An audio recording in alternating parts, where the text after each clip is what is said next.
छठ महापर्व का शुरुआत हो चुका है। दोस्तों आपको पता होगा आज से नहाए खाए का शुरुआत हो चुका है। दोस्तों छठ पर्व क्यों मनाया जाता है, कब से मनाया जा रहा है, छठ पर्व और छठी मैया में क्या अंतर है। कई बार हम कंफ्यूज हो जाते हैं कि छठ या छठी मैया कौन है ये, तो इन सब के बारे में मैं आपको बताऊंगी और बहुत ही थोड़ी मैं नॉलेज दूंगी। दोस्तों अगर आपको हमारा वीडियो पसंद आता है तो प्लीज आप हमारे चैनल को लाइक सब्सक्राइब शेयर दोस्तों करिए। छठ को केवल पर्व नहीं कहा जाता है, छठ एक ऐसा है जिसको महापर्व कहा जाता है। क्यों कहा जाता है? क्योंकि ये 3 दिन का पूरा पूजा पाठ होता है और 36 घंटे औरतें पूरा निराजल व्रत रहती हैं। ये सबसे कठिन व्रत है, इसको करना बहुत ही मुश्किल है। वाकई में जब छठी मैया का आशीर्वाद होता है तभी इसे कोई संपूर्ण कर सकता है। छठ पर्व दोस्तों ये आज से नहीं मनाया जा रहा है।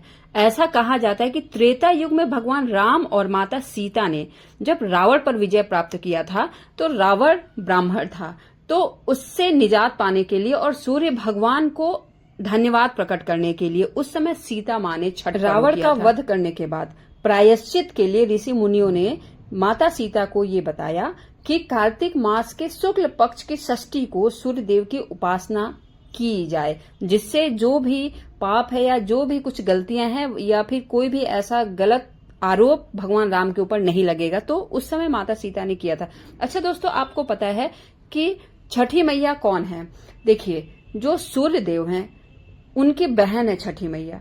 ऐसा हम लोग पूजा, अच्छा छठी मैया करते हैं हम लोग, लेकिन हम लोग जल देते हैं सूर्य भगवान को। तो छठी मैया और सूर्य भगवान एक दूसरे आपस में भाई बहन हैं, तो इसलिए हम भाई बहन के रूप में ये पूजा करते हैं। ऐसा कहा जाता है कि महाभारत काल में द्रौपदी ने भी इस व्रत को किया था। जब पांडवों ने अपना सब कुछ जुए में हार गए, उनके पास कुछ भी नहीं था, तो द्रौपदी ने छठ व्रत किया, जिससे उनकी मनोकामनाएं पूरी हुई और पांडवों को उनका राजपाट वापस मिल गया।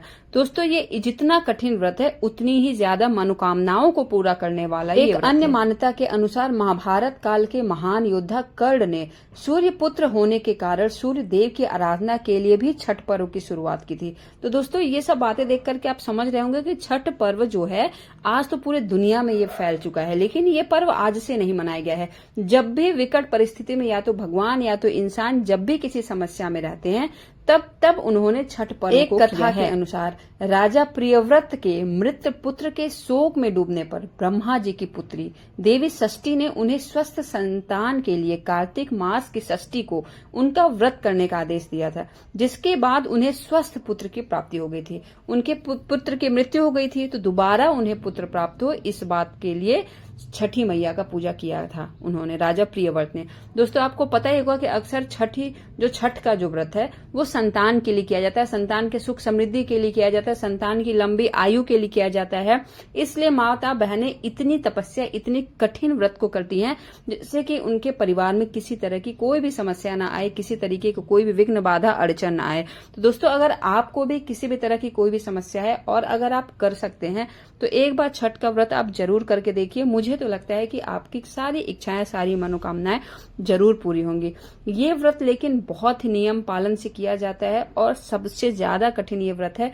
सोचिए 36 घंटे निराजल व्रत होकर के सूर्य देव को अर्घ देने के साथ साथ इस व्रत को समाप्त किया जाता है। और छठ का जो प्रसाद है वो तो खरना होता ही है। सबको पता ही होगा कि जो बिस्किट टाइप का बनता है प्रसाद, बहुत ही अच्छा लगता है खाने में। और दोस्तों अगर आपको थोड़ा भी कहीं से मिलता हो तो इसको माथे लगाकर इसका अनादर बिल्कुल भी ना करिए और बहुत प्यार से, बहुत ही अच्छे से ग्रहण करिए। दोस्तों आप सभी को छठे पर्व की बहुत बहुत बधाइयां। भगवान करे आप सभी की सारी इच्छाएं छठ मैया पूरा करे। वीडियो पसंद आए लाइक सब्सक्राइब जरूर।